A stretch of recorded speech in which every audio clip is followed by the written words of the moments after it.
Պարոն Մամիջանյան, տարածաշրջանային իրավիճակի հետ կապված երեկվանից Իրան-Ադրբեջան,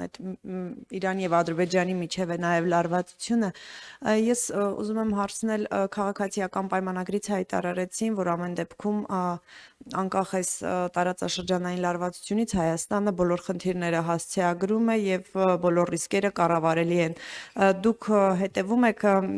կարծում եմ հետևում եք Հայաստանի գործողություններին այս առումով եւ ինչպես է գնահատում են անվտանգային միջավայրը, որ այս բային կա Հայաստանի շուրջ եւ ինչ է կարծում բավարար ջանքեր է գործադրում այս բային կառավարությունը այդ ռիսկերը կառավարելու առումով։ Լավ, այս արձագանքեք։ Ուզում եմ խնդրում, որ ջանքերը անվտանգության խորհրդի նիստ հավաքելը կարողացել են զանգել բոլորով հավաքվել։ Դրա ես ինչ եմ մեկնաբանում։ Ասում ես տարածաշրջանում լարում է, խնդիրներ կան, մի քանի երկրների նկատմամբ իրականացվել են այս կամ այն ծավալի գործողություններ, ասում եմ ես մի տարուց ավել առաջ դրա հետ կապված հանձնաժողով էի սարքել։ Այս լուրջ Փաշինյանի պատասխանն է, ես կատակ չեմ անում։ Ասում եմ ես մի տարուց ավել առաջ սրա հետ կապված հանձնաժողով էի սարքել։ Ախր հնարավոր չի լուրջ մեկնաբանել դա, ես դրա ինչի լուրջ մեկնաբանեմ։ Բրկվեցինք, վсё, հանձնաժողով է սարքել։ Այնպես որ գործողություն չկա, որ ես այդ գործողությունը մեկնաբանեմ կամ չմեկնաբանեմ։ Դա առաջին։ Երկրորդ, ես ոնց կարող եմ հիմնվել ԿՊ-ի ասացի վրա։ Ես ուզում եմ հիշեցնել, որ 44 օրյա պատերազմից մի քանի ամիս առաջ Լիլիթ Մակունսը, որ այն ժամանակ իշխող ֆրակցիայի ղեկավարն էր, հետո էլ Ամերիկայում դեսպանն էր, երաշխիքներ էր տալի, որ Թուրքիան չի ներգրավվելու Հայաստանի դեմ ռազմական գործողությունների։ Ես դրա ինչ մեկնաբանեմ։ Հա, որ սխալ դուրս գան այս ամեն ինչը, ինչպես սովորաբար, սխալ չէ, սուտ։ Հետո ասելու է լայնացավ իմ մտահորիզոնը։ Ուղղակի խնդիրը կայանում է նրանում, որ ինչքան Փաշինյանի մտահորիզոնը լայնանում է, այնքան Հայաստանը նեղանում է։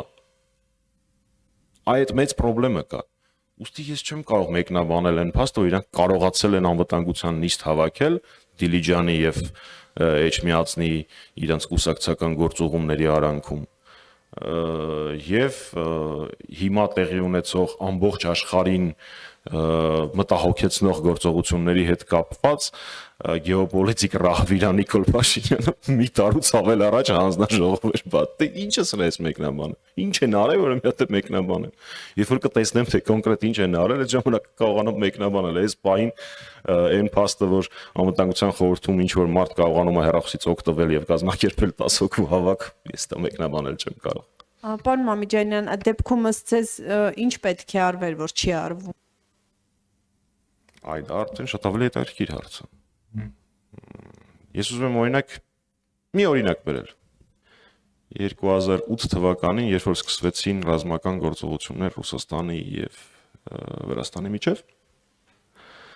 այդ ժամանակ օլիմպիական խաղերի բացումն էր, եւ նախագահ Սարգսյանը Հայաստանում չէր։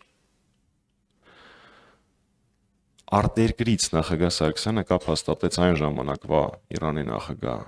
Ահմադինեջադի հետ եւ որոշակի ծավալով, շատ մեծ ծավալով ստրատեգիական ապրանքների պաշար խնդրեց։ Մեջը մտնում էր, եթե չեմ սխալվում, դիզել վառելիք, ցորեն եւ եթե չեմ սխալվում բենզինային վառելիք, բայց դա կարևոր չէ, թվերը հրապարակած կան։ Իմիջիայլոց ես չգիտեմ այդ ռեզերվի հետ ինչա տեղի ունեցել համենայնիվս մենք թողել ենք այդ ռեզերվը, չգիտեմ հիմա ինչ է կատարվել դրա հետ։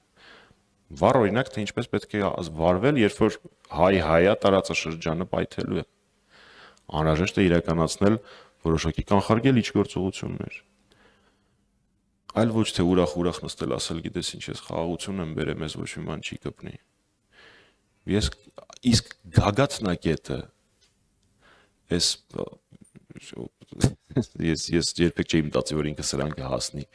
Արժեքառավարություն հարց ու պատասխանի ժամանակ, երբ որ անդադար թիրախավորվում էր իր կարկանդակ ուտելու փաստը, Փաշինյանը ասեց բառացիորեն հետևյալը. տեսակ, մենք կարկանդակ կերանք, Արաբական Միացյալ Էմիրությունների թագաժառանգը, ղեկավարը եւ այլն դա տեսան, Դե գիտեք, սաղ օրը Էմիրությունների ղեկավարությունը Փաշինյանի TikTok-ին է հետևում, ուրիշ առանձնապես գործողություններ չի անում, եւ դրանից հետո իրանք գնացին եւ ցուցադրելու համար, որ Դուբայում ամեն ինչ անվտանգ է, մոլի ռեստորանում հաց կերան։ Այդ տենց աշխարհացունց տղա է, ինչի եք թերագնահատում իրան։ Ոչ, Աստված մի արասցե, շնորհակալություն։